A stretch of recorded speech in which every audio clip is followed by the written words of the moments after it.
você vem recebendo muitas informações sobre a influência que a Nova Era tem tido na sociedade e como ela vem ganhando novos adeptos. Mas qual será a nossa atitude como cristãos frente à onda mística da Nova Era? Em primeiro lugar, quero dizer para você, meu caro ouvinte, que você deve se posicionar com amor. Satanás pode imitar qualquer atitude. Ele pode imitar os dons espirituais, mas ele não pode imitar o amor. Nós devemos repudiar a ideologia da Nova Era, mas nós devemos amar as pessoas que estão enfronhadas neste movimento, nessa ideologia. Jesus disse: nisso conhecereis que sois meus discípulos, se vos amardes uns aos outros. Se nós amarmos aos nossos semelhantes, nós poderemos arrancá-los do império das trevas e trazê-los para o reino do Filho do seu amor. O segundo aspecto é coragem. Não está mais no tempo de nós estarmos em cima do muro. Este é o momento de nós denunciarmos, de nós levantarmos a nossa voz, de nós trabalharmos, de nós também estarmos introduzidos em todos os segmentos da sociedade. O cristão muitas vezes fica fechado, fica enguetado, fica fechado dentro de si mesmo e perde a oportunidade de estar alcançando as vidas que estão lá fora. E a terceira atitude que nós devemos ter é discernimento. Discernimento, em primeiro lugar, para que nós não fiquemos procurando pelo em ovo, achando que tudo é Nova Era. E, ao mesmo tempo, que estejamos com os olhos fechados, fazendo vista grossa e achando que nada é Nova Era. Devemos pedir o discernimento de Deus, até mesmo para que nós não lutemos contra aquilo que é bom. Por exemplo, a Nova Era está falando de defesa de ecologia. Isso deveria ser uma bandeira do cristão e não simplesmente do New Ager. A Nova Era fala sobre saúde. Isso também deveria ser uma bandeira do cristão. Não adianta o cristão ficar buscando só as coisas de Deus e não cuidar do seu corpo, que é o templo do Espírito. Devemos, portanto, ter uma atitude de buscar o discernimento de Deus e saber exatamente do Senhor aquilo contra o que devemos lutar. E aquilo que devemos aceitar, porque é uma bandeira de Deus. A paz, por exemplo, é algo que nós devemos proclamar. Eles estão proclamando, nós também devemos proclamar, porque Cristo dá a paz. Portanto, não casse as bruxas, não saia aí correndo, afirmando que isto ou aquilo é Nova Era, sem que você tenha consciência de que aquilo realmente seja. Seja coerente, seja ético, seja corajoso e, acima de tudo, ame com o amor de Jesus, que você vai ser um instrumento dele para tirar vidas desse movimento. Em primeiro lugar, o cristão deve reconhecer que está numa batalha espiritual. Ele deve se preparar espiritualmente. E a Nova Era tem coisas, por exemplo, que são comuns à nossa fé. Por exemplo, eles creem no sobrenatural. É impossível você encontrar um ateu se sentindo bem dentro do movimento da Nova Era. Isso já é um chão comum, onde nós podemos trabalhar em cima disso. Eu creio também que a Nova Era, ao conversar com o adepto da Nova Era, porque se examina a Bíblia do ponto de vista esotérico, ocultista, à luz da Cabala, fatos históricos a respeito da pessoa de Cristo, do cristianismo, são torcidos. Eu acho que neste momento seria muito bom o cristão pedir para o adepto da Nova Era citar as fontes. Como é que você sabe disso? Qual é a prova que você tem disso? E pedir uma análise objetiva daquilo, uma prova objetiva daquilo que ele está afirmando. Eu creio que nessa maneira o diálogo então pode ser conduzido tão efetivamente ao ponto de esclarecer até um adepto da Nova Era. Porque o adepto da Nova Era, quer ele creia em qualquer coisa ou não, ele tem uma alma preciosa pela qual Jesus Cristo morreu. E não um mestre cósmico, um duende, um gnomo, uma salamandra ou coisa assim, mas Jesus sim morreu por ele.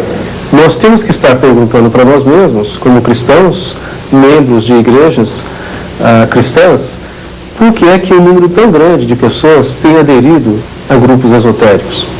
O que será que tem faltado em nós, nas nossas igrejas, que tem feito com que o nosso apelo tenha perdido a sua força, perdido o seu fascínio?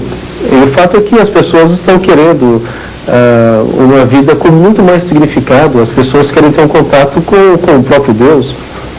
E então eu creio que esse tipo de questionamento pode ser muito salutar para nós descobrirmos o que talvez está faltando em nós, no nosso meio, o que é que isso quer dizer para eventuais mudanças que nós devemos fazer na maneira de cultuar a Deus, nas pregações, na vida em comunidade. Será que nós estamos atendendo as pessoas às suas necessidades? Eu creio que seria importantíssimo se as nossas igrejas, as igrejas cristãs de modo geral, estivessem abertas com pessoas disponíveis para atender as pessoas que viessem da rua a qualquer hora do dia. Agora, quando nós selecionamos um horário em que a igreja vai atender as pessoas, seja domingo de manhã, domingo à noite, é insuficiente. Nós precisamos deixar a timidez de lado e questionar os nossos professores quando eles estão ensinando coisas que são mais ligadas com esoterismo, ocultismo, enfim, nova era, e deixam de cumprir o seu papel como professor. É importante que num momento como esse, numa situação como essa, em sala de aula, que você busque um diálogo aberto com o professor da matéria, ou mesmo a direção da escola, sobre o fato que isto não cabe numa sala de aula, isto cabe num local apropriado por pessoas que acreditam nisso e que querem isso. Mas não deve ser imposto sobre todo mundo como sendo a única explicação que tem, vamos dizer assim, do mundo espiritual. É importante que, como cristãos e como cidadãos comuns da sociedade, nós temos plenos direitos de manifestar as nossas opiniões de maneira sadia, de maneira educada, inteligente. E nós precisamos escrever para os jornais, escrever para as revistas. Nós devemos nos mobilizar para entrar em contato com os canais de televisão e dizer que existe um segmento grande da população que não está interessado e não está satisfeita com uma determinada linha na programação. Quantos de vocês não ficam indignados quando vocês vão no shopping center e veem lá aquelas bancas, aquelas tendas de tarô, de búzios, pessoas servindo a comunidade de um modo geral, oferecendo os seus serviços? O que é que impede uma igreja cristã, um grupo de cristãos, de também colocarem ali uma banca de aconselhamento cristão? Imagine você, um grupo de psicólogos cristãos, com uma banca ou uma tenda lá no shopping center, dizendo como vencer a depressão, ou como resolver problemas de relacionamento. Quer dizer, oferecendo serviços que são do interesse das pessoas comuns que estão andando no shopping center. Ou você poderia ser um pouco mais ousado e ter lá uma tenda que ofereça serviços para como se livrar dos vícios, por exemplo. Quem é uma das pessoas felizes que conhece o Deus verdadeiro, o Deus pessoal, único e trino por intermédio de Jesus Cristo? Quem sabe que os seus pecados foram perdoados e que Ele é Filho de Deus, portanto tem segurança, não será tão facilmente levado por pensamentos esotéricos e místicos como aqueles que se divulgam pela nova era.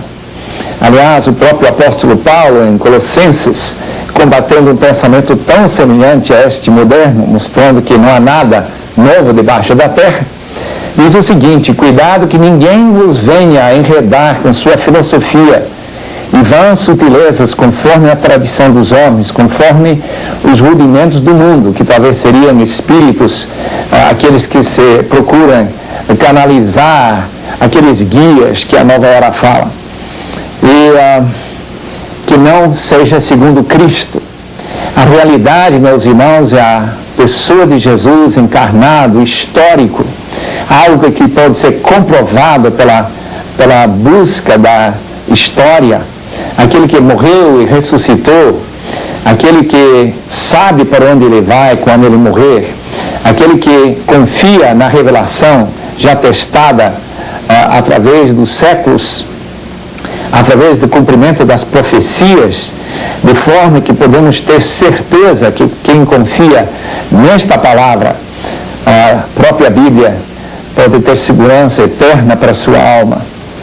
De fato, eu fico impressionado como é fácil para esse mundo moderno que pensa que a única realidade, pelo menos pensava, se descobria pela ciência, agora tão facilmente descamba para ideias criadas nas mentes férteis, especulativas, desse pessoal de fato, cria a sua religião, declara que ele é Deus e assim por diante. Eu não sei como vai encontrar paz desta forma. A verdade está em Cristo. Jesus disse claramente: eu sou a verdade, o caminho e a vida. Ninguém chega ao Deus real, não aquele Deus fictício, senão por Jesus Cristo. Eu vou conversar agora com a Leia, que durante muitos anos da sua vida esteve envolvida com o esoterismo. E nós sabemos que o esoterismo é uma das práticas divulgadoras do movimento da Nova Era. Leia, quantos anos da sua vida você esteve envolvida com o esoterismo? Cerca de 18 anos, mais ou menos. O esoterismo, como nós sabemos, é uma doutrina fechada. Só as pessoas que estão envolvidas com isso que podem saber o que se ensina lá. E o que levou você a buscar o esoterismo? Eu fui em busca da verdade, a verdade sobre Deus, né? A verdade sobre as religiões, o que as religiões pensavam a respeito de Deus. Qual foi então a sua trajetória durante esse período dentro do esoterismo? Eu iniciei com um livro intitulado A Terceira Visão, e esse livro é de autoria de Lobsang Rampa. Lá nós já tínhamos assim, práticas esotéricas dentro desse livro. Daí eu parti para Rosa Cruz, e a Rosa Cruz é uma filosofia fechada, né? A Rosa Cruz, ela tem graus, né? Você vai passando de um grau para o outro à medida que você vai estudando. E eu cheguei até o 8º grau. Quais foram as práticas esotéricas que você executou durante este período? Comecei iniciando por uma teoria, foi uma aula teórica, né, sobre o corpo espiritual. É como se existisse um desenho do corpo espiritual, você teria que conhecer esse corpo espiritual. E a partir daí, a gente fazia as práticas através da energização, utilizando energia. Depois eu comecei a estudar cristais, cromoterapia, que também é manipulação de energias.